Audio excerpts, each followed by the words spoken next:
Vous regardez l'émission Éco-Région en collaboration avec Romandie Formation et son brevet fédéral de spécialiste en gestion de PME.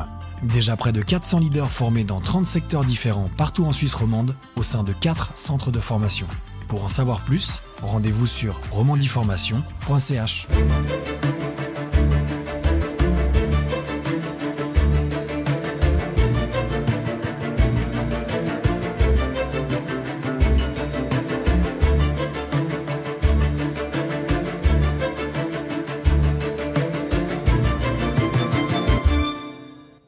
Madame, Monsieur, bonjour ou bonsoir, bienvenue sur NRTV dans Éco-Région, votre émission dédiée à l'économie régionale qui fait donc sa rentrée aujourd'hui avec l'un des plus gros employeurs du district de Nyon.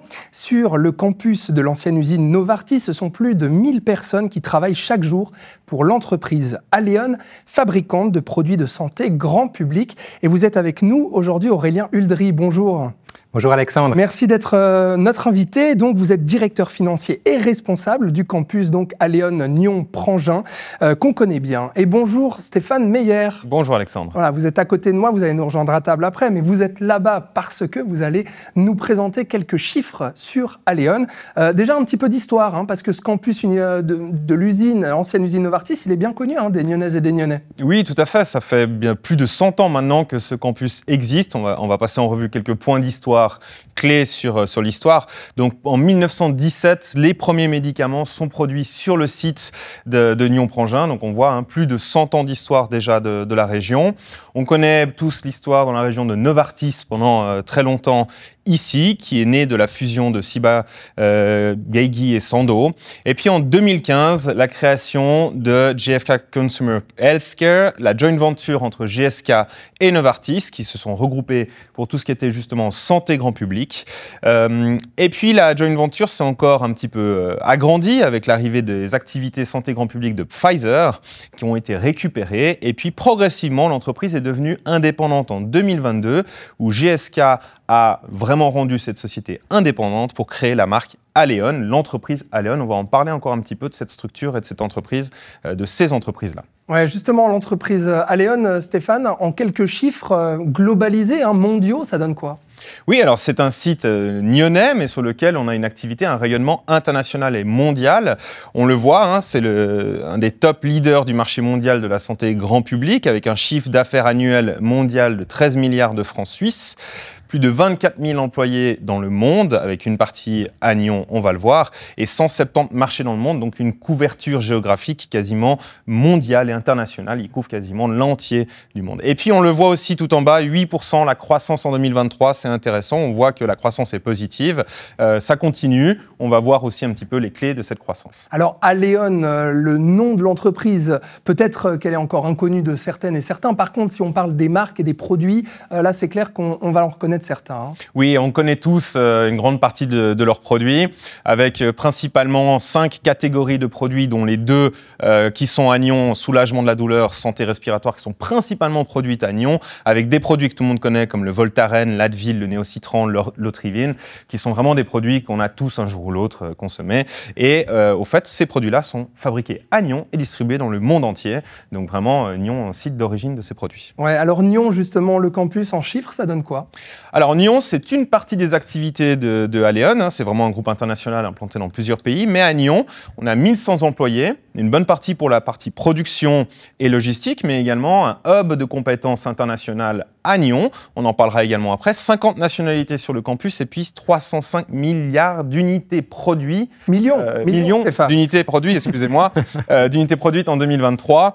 Donc vraiment une énorme quantité, un gros volume, 70 références de produits sur 10 marques qu'on a pu voir juste précédemment. Ouais, et puis il n'y a pas que la production de produits de santé grand public, il y a aussi de l'innovation et de la recherche et du développement aussi à Aléon. Oui, tout à fait. Nyon, c'est un peu le laboratoire d'innovation en termes de productivité, de rentabilité, mais aussi d'écologie, d'économie d'énergie et autres. Alors, des investissements importants ces dernières années, on le voit, 10% de diminution de CO2 avec une volonté d'être neutral carbone d'ici quelques années. Donc là aussi, c'est à Nyon que ces innovations se passent et ensuite dupliquées dans l'ensemble du groupe.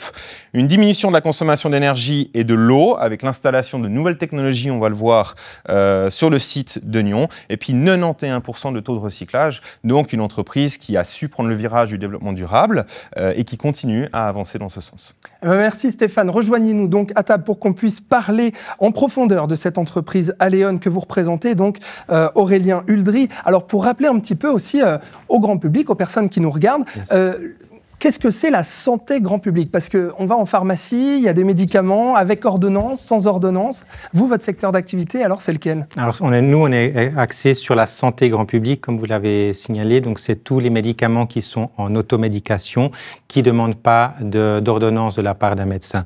Donc quand on peut avoir une douleur, par exemple, en faisant du sport ou des douleurs de rhumatisme, ou bien une situation de refroidissement, ou bien besoin d'énergie avec des vitamines, on peut se rendre en pharmacie, avoir le conseil du pharmacien et puis prendre l'un de nos produits.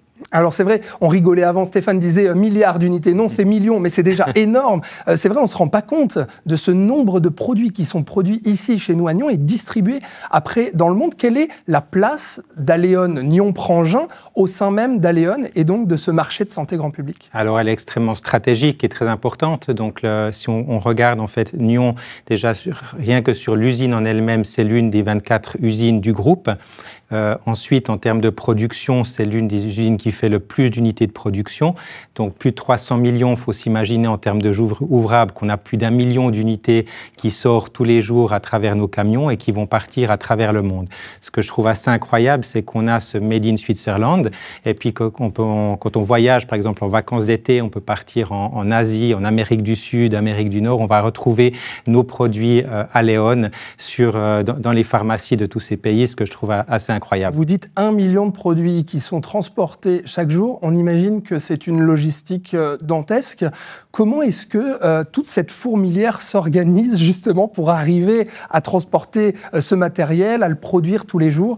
Comment ça se fait que cette usine-là, chez nous, arrive justement à produire autant? Alors, elle arrive parce qu'elle est efficace. On a la chance d'avoir un grand savoir-faire, des personnes qui sont là depuis très très longtemps. Vous voyez, on a parlé de la centaine d'années qu'on a d'existence. Donc, on a pu transmettre un savoir qui a continué, qui a perduré.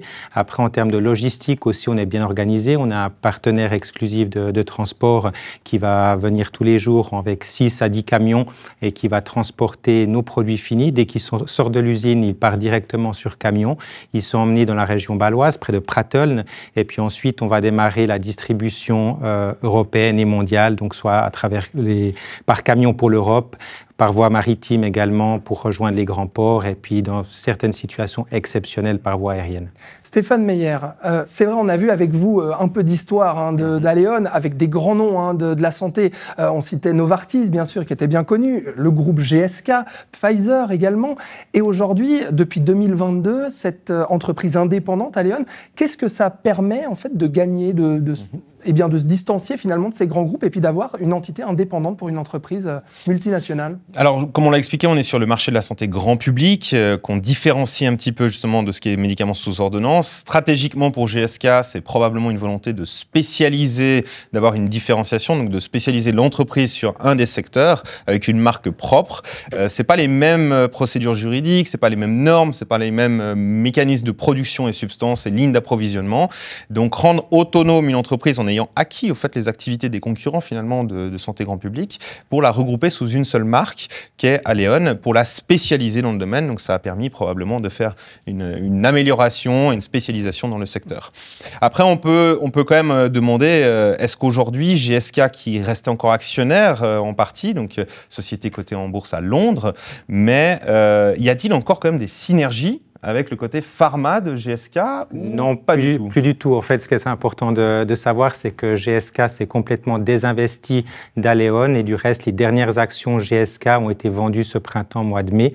Donc aujourd'hui, Aléon n'a plus aucun lien de parenté avec GSK. Donc, ni financier, ni opérationnel? Non, absolument pas. Donc ce qui s'est passé, si on remonte un petit peu l'histoire pour comprendre cette genèse d'Aléon, c'est important.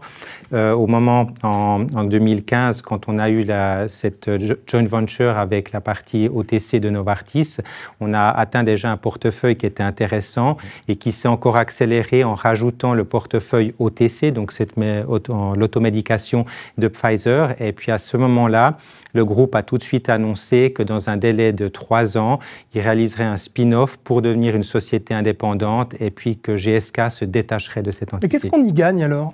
Alors, ce qu'on y gagne aujourd'hui, c'est vrai que c'est une approche très différente. En fait, les médicaments sur ordonnance ont des développements qui sont beaucoup plus longs, des investissements beaucoup plus lourds. On va une approche qui passe par les docteurs notamment, alors qu'ici, dans la santé grand public, on est dans un secteur très différent. On est sur l'automédication, c'est quelque chose qu'on peut prendre de manière assez facile, donc pas par soi-même, avec, en tout cas principalement en Europe, le conseil du pharmacien, bien entendu.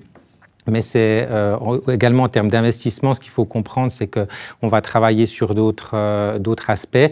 On va travailler sur une amélioration des besoins, du packaging, des formulations qui sont peut-être aussi un petit peu plus simples aussi à faire rentrer, à valider. La ligne de production n'est pas du tout la même non plus sur du pharma médicamenteux pur que du santé grand public. Alors les lignes sont assez différentes effectivement. Alors dans le cas de figure de Nyon, on a quand même des produits qui ont des substances actives, donc on se rapproche en termes de normes de production plus proches de la pharma que d'autres parties de notre secteur d'activité. Si je prends par exemple les dentifrices, la marque Sensodine, c'est des processus qui demandent un petit peu moins de protocole que ce qu'on a dans la santé grand public. Ce qu'il faut dire, c'est que nos produits également demandent des autorisations, par exemple de Swissmedic aujourd'hui, pour pouvoir vendre le Voltaren ou l'Otrivine en pharmacie. On reçoit une licence certifiée par Swissmedic. On va revoir à l'image justement ce catalogue de produits et puis les chiffres globaux sur Aleon d'un point de vue mondial. Mais Stéphane se pose quand même la question, quand on produit comme ça en Suisse, on sait que ça coûte cher de produire en Suisse. Pourquoi est-ce que Aleon a décidé de capitaliser aussi ici sur cette usine de Nyon-Prangin? C'est vrai que c'est une question qu'on peut se poser lorsque GSK a décidé de rendre la filiale indépendante. Pourquoi conserver ce site de Nyon-Prangin? Alors, ça nous réjouit, mais logiquement, beaucoup d'entreprises ont fait le pas les 20 dernières années de délocaliser une grosse partie de la production en Asie, en Inde ou d'autres endroits. Pourquoi conserver en Suisse une usine qui, en termes de charges, est élevée, le personnel a des coûts bien sûr plus élevés, enfin tout est plus cher, et je dirais la chaîne logistique est très bien en Suisse, mais on a d'autres zones du monde qui sont aussi très bien desservies.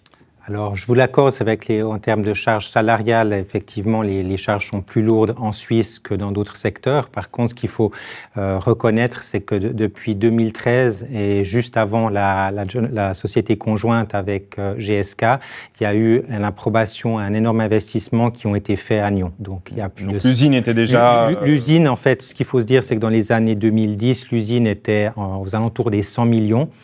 D'unités produites annuellement, et le groupe, avec l'accord de Novartis à l'époque, a investi 150 millions de francs suisses sur une période de 5 ans pour développer cette usine et l'amener à 300 millions d'unités. Donc en fait, on a atteint une capacité qui nous permet d'être tout à fait rentable et aussi compétitif que d'autres secteurs, et c'est vraiment là-dessus qu'on a travaillé avec des grandes cadences, des grands volumes de production. On arrive à être compétitif ici en Suisse. Donc travailler sur la productivité pour pouvoir absorber les charges plus élevées. Exactement. Aurélien Huldry, parlons un peu de ce campus de Nyon. On va en voir justement les chiffres. Et puis parlons un peu de vous aussi. Vous êtes d'origine neuchâteloise, si je ne me trompe pas. C'est correct. Ça fait une vingtaine d'années maintenant que vous êtes dans notre région. Tout à fait, c'est ça. Et donc vous êtes à la tête de ce campus d'Aleon. Plus de 1000 personnes qui y travaillent. Oui. Donc depuis 2022, vous avez été nommé directeur financier et responsable donc, de ce campus. Comment on gère ça, d'être patron d'une entreprise, d'un campus avec plus de 1000 personnes? Ça représente quoi comme responsabilité, comme engagement? Ça représente en fait, c'est clair, un gros engagement. Je crois qu'une des plus grandes responsabilités, c'est en termes de sécurité, de pouvoir que chaque collaborateur puisse venir en sécurité au travail et rentrer chez lui, que l'on n'ait pas d'accident. Et au sein du groupe Aleon, on met beaucoup de protocoles en place, on fait extrêmement attention à la sécurité, c'est notre priorité numéro 1. Après, j'ai la chance d'être entouré, de travailler en équipe, donc je suis largement pas seul à travailler. On a un directeur d'usine, on a une directrice marketing, R&D également, toutes les fonctions présentes, et puis chacun met sa pierre à l'édifice pour faire avancer ce campus de Nyon, que ça soit en termes du côté de l'usine, en termes de production, ou bien en termes d'innovation, de développement marketing. Et ce mot campus, il est important parce que effectivement, c'est une vraie petite ville dans la ville. Si j'ose dire. Exactement. Là-dessus aussi, vous développez pour le bien-être aussi des employés, des activités, de l'intégration, de l'implantation régionale aussi. Il y a tout ça qui est proposé sur le campus. Oui, tout à fait. Donc c'est vrai que comme vous l'avez évoqué, c'est vrai qu'on est une petite ville avec 1000 personnes. Donc on a une cafétéria avec des plats du jour proposés à nos collaborateurs tous les midis. On a également un centre de fitness avec des cours le matin, le midi, le soir, avec des coachs pour aider nos collaborateurs. C'est vrai que l'entreprise Aléon a ce but, cette mission d'améliorer la santé au quotidien avec humanité. Et puis c'est quelque chose qu'on doit aussi traduire en fait dans toutes nos actions au quotidien. Donc l'activité physique, le sport en fait également partie. Et c'est pour ça qu'on a mis ça en place. Vous avez même été, sauf faire précurseur un petit peu, vous avez anticipé les lois, voire même été plus généreux avec un congé parental un peu particulier. Exactement. Donc ça, depuis le lancement d'Aléon, c'est correct, depuis l'été 2022, on a mis en place un congé parental de 6 mois, que ça soit pour le papa ou la maman. Donc on a la même durée de congé est accordée aux deux parents. Et puis on pense que c'est la bonne voie à suivre, parce que si on voit aussi l'historique, on sait que les mamans ont plus de difficultés à progresser dans leur carrière, où elles ont un frein avec l'arrivée des enfants. Et puis le fait de mettre finalement les hommes et les femmes sur le même pied d'égalité dans notre entreprise permet en fait quelque part de ralentir un petit peu la carrière, mais que tout le monde évolue au même niveau, et puis aussi d'être présent pour l'enfant durant ces 6 premiers mois de la vie qui sont extrêmement importants. Ce type de décisions, elles sont prises chez vous, à Nyon-Prangin, ou bien est-ce qu'elles viennent de l'Angleterre et puis c'est centralisé pour tous les pôles Aléon? Alors c'est centralisé, ça vient de l'Angleterre. Donc ça, c'est pas le congé parental, c'est une décision du groupe qui s'est appliquée à travers toutes les filiales. Donc que vous alliez travailler en Amérique du Sud, en Asie ou bien ailleurs en Europe, vous trouverez les mêmes conditions des 6 mois de congé parental. Quelle est la marge de manœuvre justement? Je me pose la question, quand on appartient à un groupe comme ça, une multinationale, et puis qu'on a un pôle aussi important à Nyon, quelle est la marge de manœuvre et de décision? Qu'est-ce que vous pouvez prendre comme décision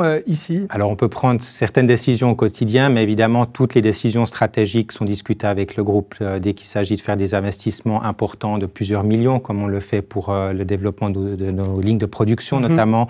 Donc tous ces projets ils sont revus par un board au niveau de la direction générale, et puis ils sont approuvés par le groupe à Londres. Stéphane Meyer. Oui, à Nyon, on l'a vu, le gros de l'activité, ça reste la ligne de production, la logistique. Vous avez d'autres services, on en parlait en préparant l'émission, où finalement, Nyon, c'est aussi un pôle de compétences internationales pour Aléon, en termes de marketing, de R&D. Là, vous fonctionnez comme un hub un petit peu. Exactement. Vous pouvez expliquer un peu le fonctionnement particulier. Toutes les entreprises ont plutôt tendance à centraliser des fonctions comme celle-ci. Vous avez décentralisé. Oui, c'est qu'il y a plein de secteurs d'activité dans ce campus, pas que la production. Exactement. Donc, ce qui est intéressant en fait à Nyon, c'est qu'on a à Nyon-Prangin le seul et unique campus qui a toutes les chaînes de valeur représentées.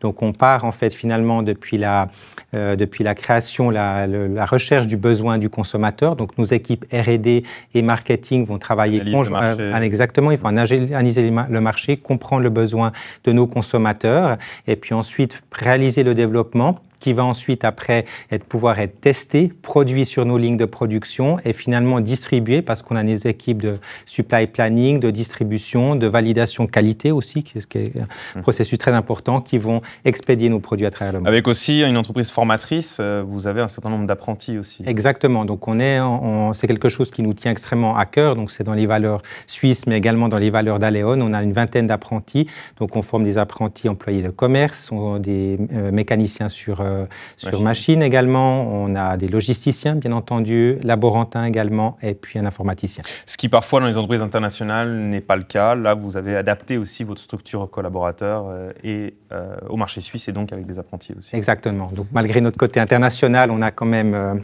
une bonne partie de nos collaborateurs qui sont locaux, qui ont cette sensibilité locale, et puis aussi c'est important pour nous d'être intégrés, et puis je suis extrêmement convaincu personnellement du système dual et de la formation de l'apprentissage, et puis c'est quelque chose que je pousse énormément au sein de la société. Est-ce la raison justement pour laquelle, en termes d'implantation régionale, il y a ce marketing qui est fait, ce sponsoring? On va citer quand même, parce que Aléon est sponsor de nombreux clubs et de nombreux événements régionaux. On peut en citer quelques-uns: le Forum de l'économie de la Côte, le Château de Prangin, le Tennis Club de Nyon, au niveau du basket masculin et féminin à Nyon, le Nyon Rugby Club également, le handball.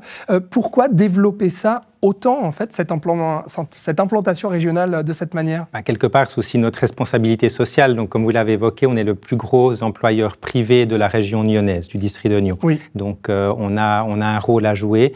Et puis, c'est important pour nous de pouvoir soutenir à notre échelle toute l'économie locale à travers ces associations, que ce soit au niveau sportif et culturel. Et puis, on a également dans ces partenariats des choses qui sont très intéressantes, parce qu'au niveau, vous parliez du handball, on a une équipe de handball à Léon qui s'entraîne et qui suit avec le club. La même chose avec le tennis club aussi. Les collaborateurs vont jouer durant leur pause de midi ou le soir une partie de tennis à Nyon. Donc c'est dans ces partenariats, on a aussi une opportunité pour nos collaborateurs d'avoir des activités sportives ou culturelles, comme vous mentionniez avec le château de Prangin. Ouais, vous parliez de responsabilité sociale, mais il y a aussi ce bénéfice, déjà pour vos employés, et ce bénéfice d'image. C'est ça aussi. Exactement. C'est vrai que, je vous le cache pas aussi que c'est important aussi. Aléon est une entreprise toute jeune, comme elle a à peine 2 ans, donc c'est aussi important de se faire connaître. Et puis c'est l'opportunité justement d'échanger, de faire connaître ce nom, surtout qu'on est connu à travers les marques de nos produits, mais pas encore très peu à travers la marque Aléon, effectivement. Ouais, et donc ça permet de placer ce nom, Aléon, effectivement. Stéphane Meyer, parlons un petit peu aussi de cette croissance qu'on a vue, 8%. Il y a aussi une augmentation du volume de production de plusieurs millions d'unités. Chaque année, à chaque fois, on augmente le volume de production.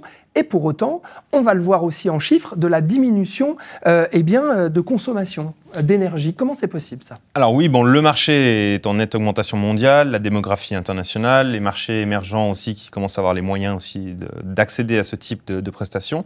Et de l'autre côté, une baisse de la consommation énergétique et autres. Ça a été principalement dû aux investissements qui ont été faits, à l'amélioration de l'outil productif, qui est encore en cours, on en discutait aussi là. La volonté maintenant, je dirais, les investissements infrastructures ont été faits. Maintenant, il va falloir optimiser la productivité pour être encore meilleur et encore réduire la consommation d'énergie, le recyclage, etc., etc. Donc c'est vrai que c'est 2 facteurs, le marché qui évolue positivement d'un autre côté et surtout l'amélioration de l'outil productif de l'autre. On a vu une usine déjà assez moderne, assez bien équipée, mais avec des nouvelles installations, on en parlera peut-être après avec le développement durable, des gros investissements qui ont été faits aussi pour rendre cette entreprise vraiment éco-responsable, ce qui dans le secteur pharmaceutique aussi est important. Mais qui n'est pas que de l'image, là, pour le coup, Aurélien Uldry, qui est aussi directement une baisse de la consommation. Donc, c'est gagnant-gagnant. Comment c'est possible, tout ça? Absolument. Alors, le groupe, en fait, a parmi ses valeurs stratégiques importantes la volonté d'avoir un business responsable.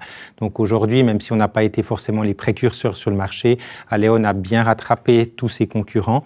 Et puis, aujourd'hui, c'est vraiment dans toute décision stratégique la discussion sur la manière dont on peut rendre nos produits le plus durables possible. Donc ça passe notamment à travers le packaging qui peut être utilisé des composants beaucoup plus durables, que ça soit du carton recyclé ou bien des nouvelles types de pompes avec des nouveaux matériaux également.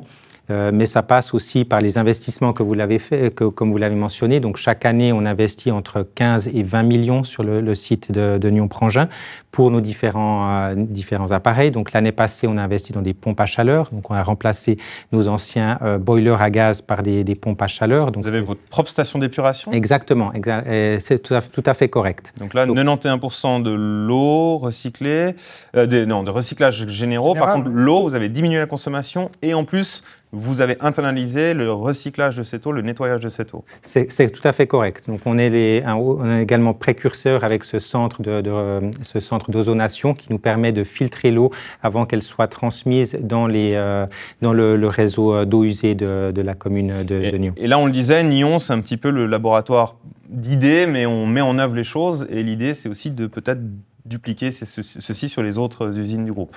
Bien sûr, exactement. Donc aujourd'hui, toutes les idées comme cette station de recyclage, elle est également reprise, elle peut être reprise par le groupe et puis elle sera peut-être demain dans l'une des 24 usines à travers le monde.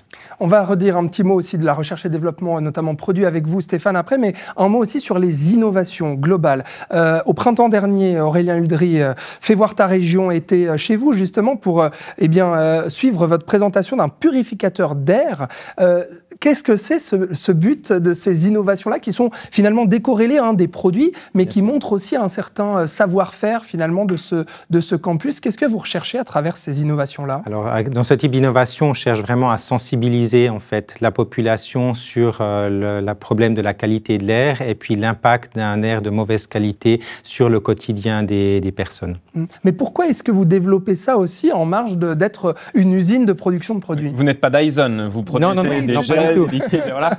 Donc c'est vrai que c'est un marché un peu parallèle, alors qu'il va peut-être plutôt se lier aux entreprises ou aux industries. Donc juste pour peut-être reclarifier, remettre un petit peu de contexte, c'est vrai que dans le but, dans ces types d'innovation, c'est plutôt de sensibiliser la population sur certains aspects et actions qui peuvent être prises, justement avec ce principe des micro-algues qui vont filtrer et puis capturer le carbone et puis améliorer la qualité de l'air et puis sensibiliser la population à cela. Mais on n'a aucun objectif dans ce domaine-là de commerciaux, de devenir commercialiser ces stations par la suite. Par contre, il y a de la recherche et développement, notamment produits, mais c'est un peu complexe en ce qui concerne la santé grand public, Stéphane. Alors, on a tous en tête la recherche-développement dans le pur pharma sous ordonnance, 10, 15, 20 ans de recherche-développement, 8000 produits dans le pipe pour peut-être commercialisés 10 ans plus tard, des processus extrêmement longs.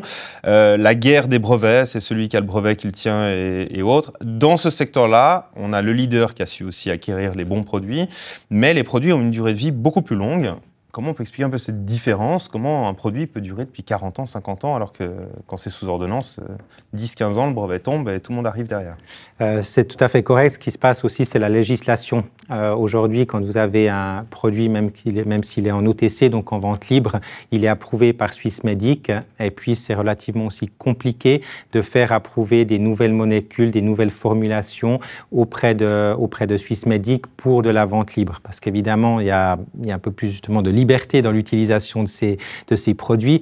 Et puis, il faut qu'on ait une garantie, en fait, que même s'il y avait un léger abus du produit, que ça ne soit pas dommageable pour le consommateur. Donc, c'est un des risques, mais ça ne nous empêche pas d'innover. Et puis rappelez-moi, laissez-moi vous rappeler, en fait, les innovations qu'on peut lancer aujourd'hui, notamment en termes de packaging. On a lancé notre nouvelle Otrivine Mist, donc qui est une innovation qui permet, en fait, d'avoir une dispersion plus importante du jet, du spray Otrivine. C'est le spray nasal. Exactement. On va remplacer le spray nasal par un mist. Ce qui se passe aujourd'hui, c'est qu'en fait, on a une personne sur deux qui souffre de congestion nasale, qui ne va pas utiliser Otrivine ou un décongestionnant parce que la personne est sensible au spray qui est quand même assez invasif dans le nez. Et puis, grâce à notre innovation au mist, on a une distribution qui est beaucoup plus large et qui est beaucoup plus gentille, agréable, on va dire, dans les cavités nasales, et ce qui permet d'accéder à une partie de la population qui ne prenait pas nos produits avant. Et rapidement, Stéphane. Voilà, rapidement. En termes de produits, peut-être, quels sont un peu les axes futurs? Voltaren a une durée de vie très longue, etc. Quelles sont un peu peut-être les nouvelles catégories de produits sur lesquelles Aléon veut viser le développement futur? Alors, on travaille, en termes d'innovation, on travaille sur plusieurs axes. Aujourd'hui, on a une base de produits pour lesquels on est confiant. Ils sont de haute qualité et puis ils sont efficaces pour nos consommateurs. Donc, on va continuer d'avoir des innovations en termes comme j'ai expliqué, en termes de packaging notamment. On se développe également dans la partie naturelle parce qu'on a une partie de nos consommateurs qui ne veulent pas forcément des produits avec des substances actives. Donc, on va travailler sur cet aspect-là. Une gamme complète spécifique. Exactement, et puis après, en fait, les opportunités de développement, c'est pour aussi atteindre tous nos consommateurs potentiels à travers le monde. On a l'ambition d'atteindre 1 milliard supplémentaire de consommateurs et ça passe en fait par développer notre gamme dans des marchés où on n'est pas encore présent ou bien certains produits qui ne sont pas encore présents sur les marchés. Aujourd'hui, Voltaren n'est pas présent sur les 170 marchés, donc on a une opportunité de développement. De la même chose aussi pour Autrivine, c'est des produits qui ne sont pas présents partout. Donc stratégie de développement, accès, marché ou produits selon les secteurs, selon les gammes. Et pour revenir justement à Nyon, et ce sera le mot de la fin puisqu'on arrive au terme de cette émission, Aurélien Uldry, mais quel avenir pour ce campus Aléon Nyon-Prangin? Parce qu'on voit aussi, les bords du lac ne sont pas extensibles. Quel est l'avenir pour ce campus et le développement? Alors aujourd'hui, on a la chance, c'est que le terrain, même si les rives ne sont pas extensibles, on a suffisamment de terrain à disposition pour se développer. Je crois qu'il faut souhaiter en fait la prospérité pour ce campus, pour qu'il continue à se développer, qu'il continue d'apporter aussi la prospérité dans la région, parce que son développement permettra d'amener de l'innovation pour les consommateurs, mais également continuer à développer Aléon au sein de la communauté locale. Je rappelle aussi qu'on dépense 250 millions de francs suisses en Suisse chaque année pour tous nos biens, avec toutes nos activités qu'on fait. Et puis on contribue en fait à l'essor et au développement de la région. Donc on peut que souhaiter le bien pour la suite d'Aléon. Merci Aurélien Uldry, directeur financier et responsable du campus donc Aléon Nyon-Prangin. Merci d'avoir été notre invité pour la rentrée d'Écorégion. Merci Alexandre, merci Stéphane. Et oui, merci Stéphane. On se retrouve le mois prochain donc, avec un nouvel invité, une nouvelle invitée, donc pour nous parler de business régional. Merci à vous d'avoir suivi cette émission. Je vous souhaite une belle soirée sur NRTV. À bientôt.